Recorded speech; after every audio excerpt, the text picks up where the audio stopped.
If you've never considered an extended, possibly years-long stay in Vietnam, this is your invitation to consider the possibility. The government of Vietnam just changed all the rules to make it easier than ever to spend time in this overlooked, up-and-coming gem of a nation. Going from often overlooked to accessible to nearly everyone just recently, this revamped e-visa requires no income proof, no savings requirement, no employer letter for sponsorship, and no interview. There are two options, $25 for a single entry or $50 for a multiple entry visa. That would be if you plan to enter and exit repeatedly over a 90-day period. Either one gives you 90 days of authorized stay. For the quarterly reset strategy that we'll discuss, most long-stay nomads use the $25 single entry version. Now, Vietnam's revamped e-visa is now open to every nationality on Earth, and that's a big deal. It's a major departure from the extremely restrictive previous option. And getting to Vietnam is a breeze with 83 entry points across the airports, the land borders, the seaports, including the brand new Long Tran International Airport to choose from. One thing to know before you go, as of April 2026, Ho Chi Minh City's Tan Son Nhat Airport requires a digital arrival card submitted within 72 hours of landing. It's free, it's online, it takes about 5 minutes, but if you miss it, you're explaining yourself at immigration and you don't want that. This pattern, though, isn't subtle. Vietnam wants you there. They want your foreign currency, your remote work spending, and your cafe receipts.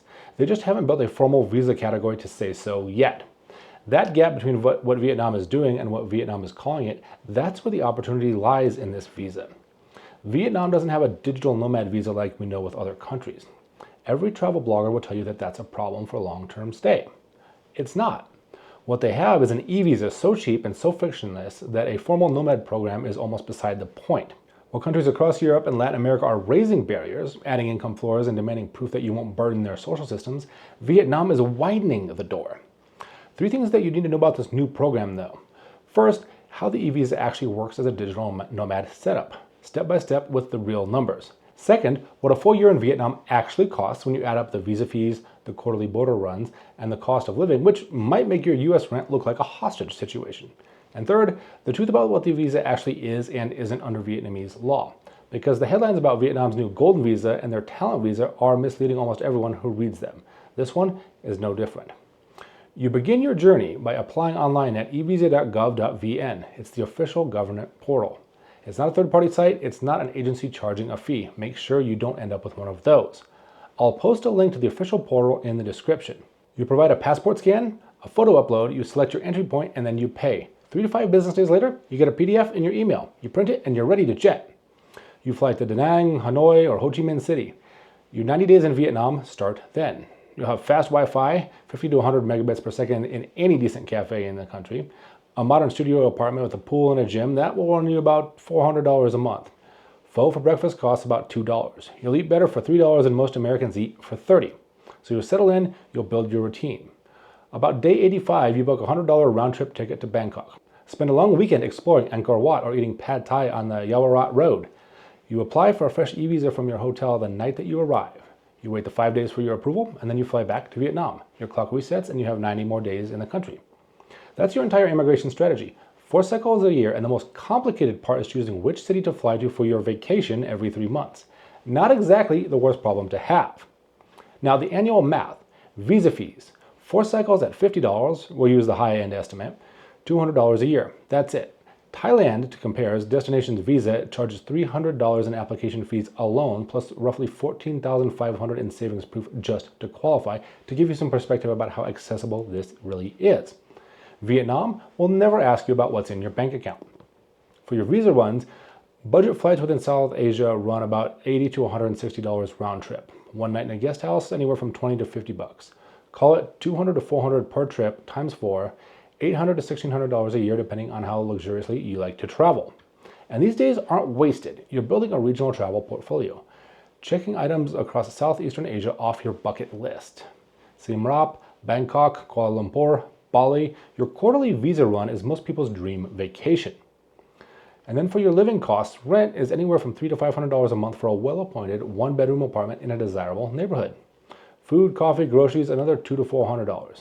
Co-working space if you want to work remote, $50 to $100. And a motorbike rental, $40 to $60 a month. All in, rent, food, co-working, transport, visa fees, quarterly runs, and a comfortable digital nomad year in Vietnam lands between $13,000 and $20,000 depending on your preferred lifestyle. That's in a country where the internet is as fast or faster than most United States suburban connections. Getting there from the United States. Round trip runs $700 to $1,500 depending on the origin, the season, and how you prefer to travel. The West Coast will be the cheapest and the quickest, with 15 hours through Taipei or Seoul, South Korea. The 12-hour time difference is real, so you'll want to budget some adjustment days. But once you settle in that time zone, it becomes your greatest asset. Your US clients are asleep while you are focused. Your evenings are free. Your mornings start with a Vietnamese coffee that will rewire your entire relationship with caffeine. So, who is this actually best for?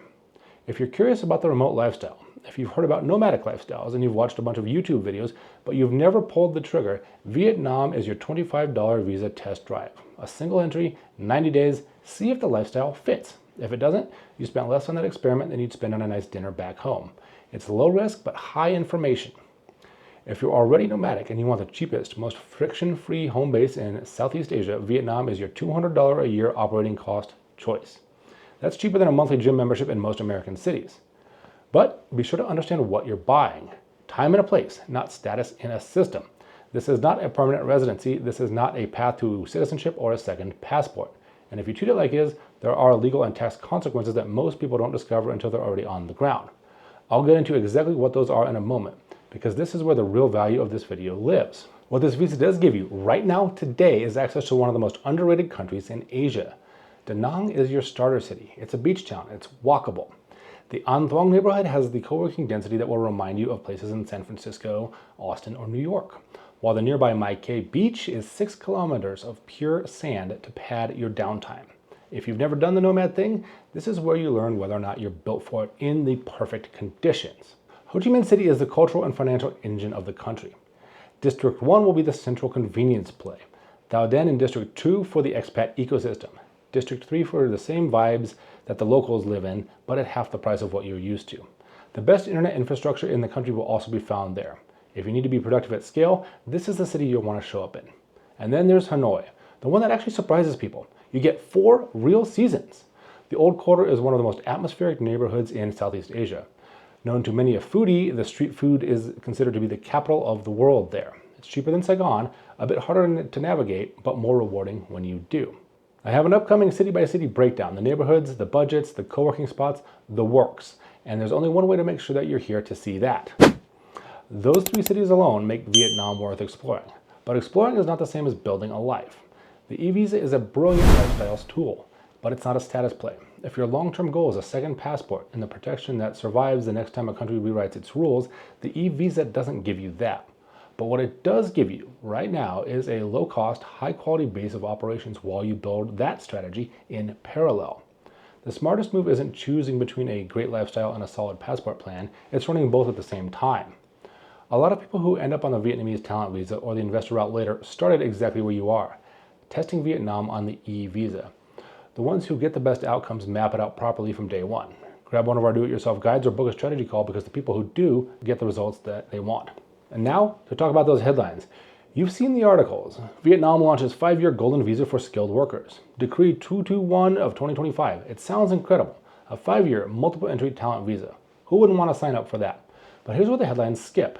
This visa targets doctoral level academics, CEOs of major enterprises, internationally recognized artists, and elite athletes.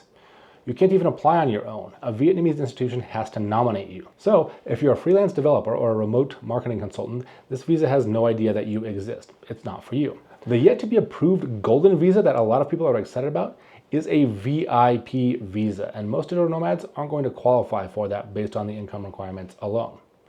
And that matters because the golden visa isn't the only thing that people are getting wrong. Working remotely on a tourist e-visa in Vietnam is not explicitly authorized. It's tolerated. There is a bit of a difference. No one has ever been publicly penalized for answering emails from a cafe in Saigon. No immigration officer is checking your laptop for Slack notifications. But nobody's been caught is not the same as it's expressly permitted. This is a common situation digital nomads deal with every day and should not discourage you.